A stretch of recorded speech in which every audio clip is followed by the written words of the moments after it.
তো আপনাদের কিন্তু লক্ষ্য করতে হবে, দেখা যাবে যে এই মিষ্টিটা একটু আগে হয়ে যাবে বা সাদাটা হয়ে যাবে। আমি কিন্তু ধাপে ধাপে 4বার করে উঠিয়ে নিছি।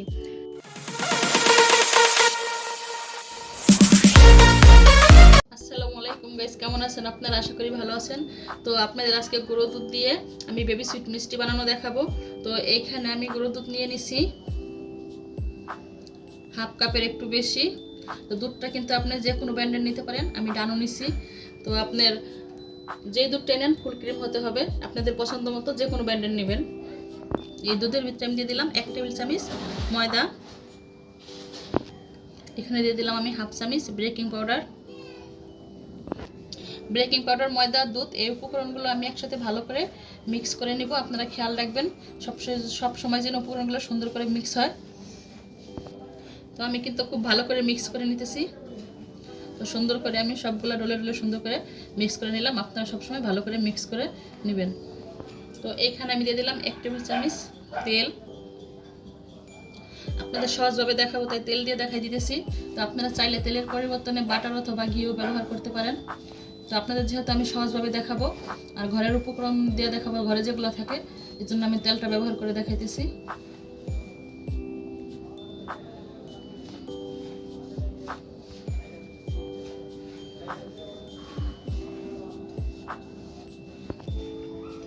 তো তেলটা দিয়ে আমি খুব ভালো করে মাখিয়ে নিছি। তো এখন মাখানোর পরে যে আমি কাঁচের বাটির হাফ বাটি দুধ দিয়ে নিছি। তো যতটুকু লাগে দুধের পরিমাণটা ঠিক ততটুকু দেবো আস্তে আস্তে। তো আপনারা দুধের বদলে পানি দিয়ে অথবা ফেটানো ডিমও দিতে পারেন।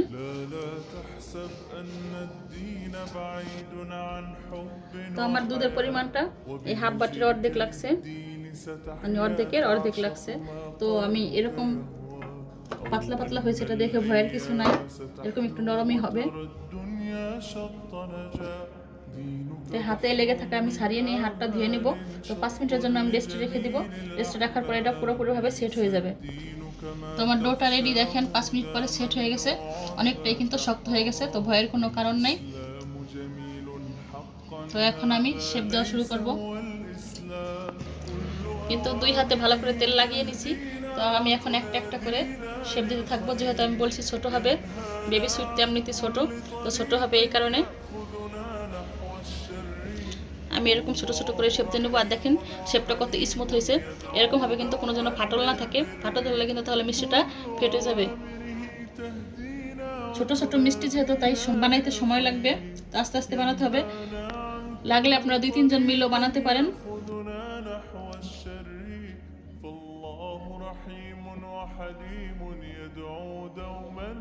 আমার একে একে সব বানানো শেষ। আর দেখেন আমার প্রতিটা বলই কিন্তু অনেকটা স্মুথ হয়েছে, কোথাও কিন্তু কোনো ফাটল নাই, সব বলই। তো আপনাদের দেখাই দিলাম। তেলটা আমি চলে দিছি, তার তেলটা আপনার এই পরিমাণ দিতে হবে যেন মিষ্টিটা ডুবে থাকে। তো তেলটা এতটুকু গরম করবেন যে আঙ্গুল দিলে বুঝতেই পারছেন যে আঙ্গুলে আমার গরম লাগতেছে না। তো এই পরিমাণই গরমে আপনাকে দিতে হবে, পুরোপুরি গরমে দেওয়া যাবে না। তো আমি আঁচটা মিডিয়াম করে রাখছিলাম, তো এখন দিয়ে দিব মিষ্টি, এজন্য আমি মিডিয়াম আর লোর মাঝামাঝি রাখছি। তারপর আমি একটা একটা করে মিষ্টি দিয়ে দিছি। এখানে কোনো বুদবুদ উঠতেছে না। তো আপনাদের দেখে বুঝতে হবে যে তেলটা কতটুকু গরম হয়েছে। আর আপনারা কিন্তু কোনো রকম চামিচ লাগাবেন না, এখন নাড়া দিবেন না। তো এটা আস্তে আস্তে এমনিতেই ফুলে উঠবে। আর আপনারা আমার ভিডিওটা একদম শুরু থেকে শেষ পর্যন্ত দেখার মতো চেষ্টা করবেন। শুরু থেকে শেষ পর্যন্ত যদি না দেখেন তাহলে কিছুই বুঝতে পারবেন না। আর ইউটিউব চ্যানেল থেকে দেখে থাকলে চ্যানেলটি সাবস্ক্রাইব করে দিবেন এবং অল বাটনে চাপ দিয়ে আমার ভিডিওর সঙ্গেই থাকবেন। নতুন নতুন ভিডিওগুলো সবার আগে পৌঁছে যাবে আপনাদের কাছে। আর ফেসবুক থেকে দেখে থাকলে ফলো করে দিবেন এবং লাইক শেয়ার কমেন্ট করে দিবেন। তো অন্য কাউকে শেয়ার করে দেখার মতো সুযোগ করে দিবেন, যেন তারা এরকম ঘরে বসে বানাতে পারে। তো বাচ্চারা বা ছোট বড় সবাই পছন্দ করে, সবাই শখ করে হলো খায় ছোট ছোট মিষ্টি। যে নাও মিষ্টি পছন্দ করে, সে যদি ছোট মিষ্টি দেখে শখ করেও সে একটা মিষ্টি খাবে। দেখেন আস্তে আস্তে কিন্তু নড়তেছে, আস্তে আস্তে একা একা ফুলে উঠবে। এখানে হাত দেওয়ার কোনো প্রয়োজন নাই, একা একা ভেসে উঠতেছে একটু একটু করে। তো দেখেন একা একাই ভেসে উঠতেছে, আস্তে আস্তে বুদবুদটা হতেছে একটু একটু করে। আমি কিন্তু কোনো রকম ফুড কালার ব্যবহার করি নাই, ফুড কালার ছাড়াই আপনাদের দেখাবো যে কিভাবে কালার হয়। তো এখন কিন্তু সবগুলো ভেসে উঠছে, তো আমি কিন্তু হাতে একটু প্যানটা এরকম করে নেড়ে দিলাম, কিন্তু এতক্ষণ কোনো চামিচ লাগাই নাই। তো এখন একটু নেড়ে দেবো আস্তে আস্তে, হালকাতে নাড়বেন যেন নাড়তে যে ভেঙে না ফেলেন। তো অনেকটা কালার চলে আসছে, তো আমি এখান থেকে দেখে দেখে কয়েক পিস মিষ্টি উঠাই নিব যেগুলো একটু বেশি ভাজা হয়েছে।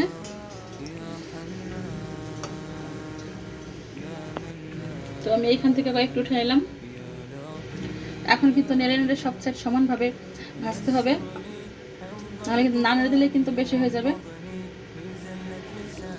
এইখান থেকে আরও কিছু আমার পছন্দের কালার আমি উঠে নেব বেছে বেছে, আপনারা আপনাদের পছন্দ মতো উঠে নেবেন, যেটা বেশি হয়েছে ওটা দেখে দেখে আমি আবার উঠাই নেব। আমি আরও কটা বেছে বেছে উঠে নিলাম। তো এইখান থেকে আমি আরও কিছু মিষ্টি উঠাই নেব দেখে দেখে, যেগুলো কালারটা একটু বেশি হয়েছে। এখন এই কটাকে আমি খুব ভালো করে ভেজে নেব। আপনারা কিন্তু ধৈর্য ধরে আস্তে আস্তে ভাজতে থাকবেন, সময় নিয়ে, তাড়াহুড়া করে ভাজবেন না, আর জোরে জাল বাড়িয়ে দিয়ে ভাজবেন না। মিডিয়াম থেকে লো রেখে তারপরে এই মিষ্টিটা ভাজবেন। আমি তো এটাকে ওই মিষ্টি উঠানোরও 5-6 মিনিট পর্যন্ত ভাজলাম। এখন এগুলাকে উঠে ফেলবো।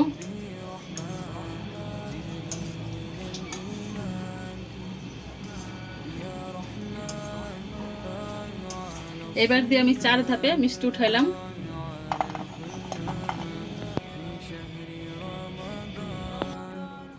আমি কিন্তু আপনার আধা কাপের একটু বেশি গুঁড়ো দুধের ভিতরে আমি 1 কাপ থেকে একটু কম চিনি দিয়ে দিলাম।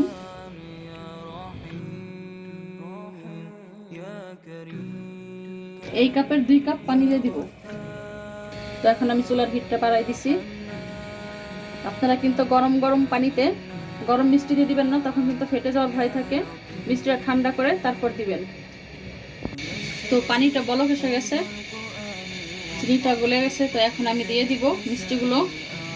জাল দিয়ে কিন্তু শিরাটা ঘন বানায় ফেলবেন না, তাহলে কিন্তু আপনার মিষ্টিটা সিদ্ধ হবে না। তো পাতলা অবস্থায় দিবেন, তো আমি পাতলা অবস্থায় দিয়ে দেবো। আর এখন আমার এই মিষ্টিগুলো কিন্তু ঠান্ডা হয়ে গেছে। তো আমার এতক্ষণ হাই হিট ছিল, তো আমি এখন মিডিয়ামে রাখবো। এখন আমি ঢেকে দিব 5 মিনিটের জন্য। প্রথম ঢেকে দিব, তারপর 5 মিনিট পরে আবার আপনাদের দেখাই দিব। এরই মাঝে আমি প্যানটা ধরে একটু দুলাই দিব, যেহেতু আমি ঢাকনা করে নাড়বো না, এরকম করে আপনারা একটু।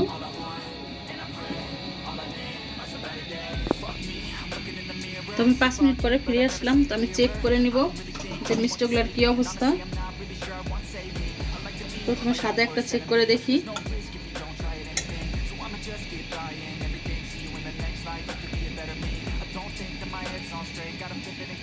এখন কালো একটা দেখি,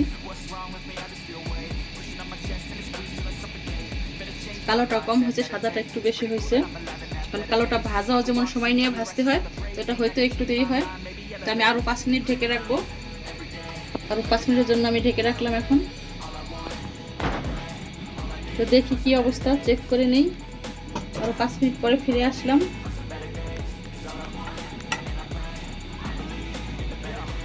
হয়ে গেছে। কালারটা হয়তো আরেকটু আমি জ্বালিয়ে নেবো, সাদাগুলো উঠাই ফেলি। সাদাগুলো হয়ে গেছে, এই কারণে আমি উঠে ফেলতেছি। কিছু উঠালাম। তো আমি এই কালোগুলো আরো 5 মিনিটের জন্য রেখে দিব, কারণ এটা কম হয়েছে। এরা 5 মিনিট আমি আরো জ্বালিয়ে নিব ঢেকে। তো আরো 5 মিনিট পরে আমার এটা হয়ে গেছে মিষ্টিটা।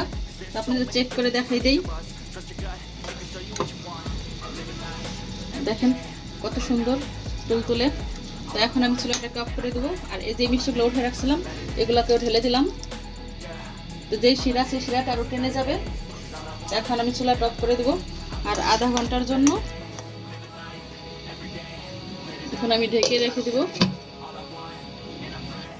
আধা ঘন্টা পরে ফিরে আসবো। তো আধা ঘন্টা পরে ফিরে আসলাম। তো এখন আমি উঠাই নেব। তো দেখেন আমার হয়ে গেছে বানানো বেবি সুইট মিষ্টি। তো আমি বেড়ে নিয়েছি, তো আপনাদের ভেঙেও দেখাই দেই। তো আমাদের ছোট বড় সবারই তো এরকম পছন্দ, সবাই তো খুশি মনে খেয়ে নেবে। আর অনেকে আমরা চেষ্টা করি বানাইতে, কিন্তু আমরা পারি না। দেখেন কত সুন্দর, ভিতরে কোনো রকম কিন্তু শক্ত বা কোনো কিছুই নাই। যদি আর একটা ভেঙে দেখাই, কালো একটা ভেঙে দেখাই, একদম রসে রসে ভরা টসটসে। দেখেন এটার ভিতরেও কোনোই নাই। তো এরকম করে আমরা হয়তো অনেকেই বানাতে চেষ্টা করি, কিন্তু আমরা পারি না, ভাবি যে কিভাবে বানায় বা অনেক কঠিন মনে হয়।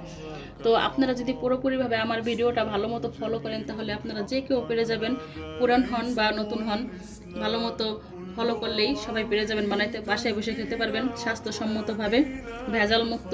তো নিজেরাই ঘরে বসে তৈরি করে খাবেন। রসটা আপনাদের চিপড়ে দেখাই, দেখেন। আর এক পিস নিয়ে আপনাদের রসটা চিপড়ে দেখাই।